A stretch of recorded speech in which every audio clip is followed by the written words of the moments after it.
news, mga senador magsasagawa ng caucus ngayong araw para paghandaan ang posibleng impeachment trial ni VP Sara Duterte. Si Mar Gabriel sa report. Mar?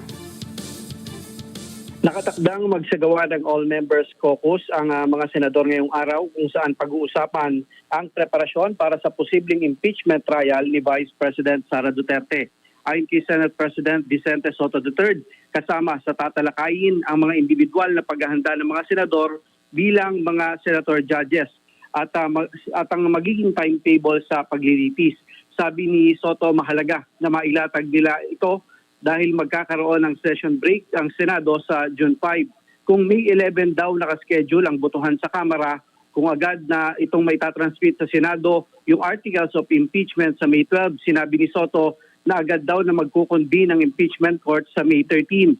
Pero nilinaw ni Sotto na lahat na ito ay spekulasyon pa lamang hanggat hindi pa naipapasa sa Senado ang articles of impeachment. Ayon naman kay Senate President Pro Tempore, Senator Panfilo Lacson, may sapat na pondo ang Senado para sa impeachment trial.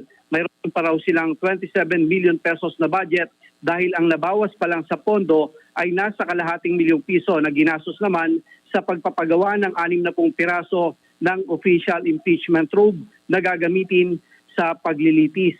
Samantala, kaninang alas 8:30 ng umaga, inilabas dito sa kanyang custodial facility sa Senado ang kontratistang si Pacifico Curly Vizcaya para sumailalim sa operasyon. Isinakay siya sa isang ambulansya na bantay sarado ng mga pulis patungo sa di tinukoy na ospital. Ayon kay Senate Secretary General Mark Leandro Dong Mendoza, nakatakdang operahan ang kanang balikat ni Vizcaya na matagal niya nang iniinda. Sinang-ayunan daw ito ng in-house doctor ng Senado na kailangang maoperahan ang frozen shoulder ni Vizcaya. Pahihintulutan si Vizcaya na mamalagi sa ospital sa loob ng 4 hanggang 7 araw at sa Senado na siya magpapagaling. Papayagan naman siyang bisitahin ang kanyang pamilya at abogado pero bawal gumamit ng cellphone at bantay sarado siya ng mga tauhan ng Senate Sergeant at Arms. Noong Marso, isinugod sa isang ospital sa Pasay City si Vizcaya at sumailalim sa magnetic resonance imaging o MRI.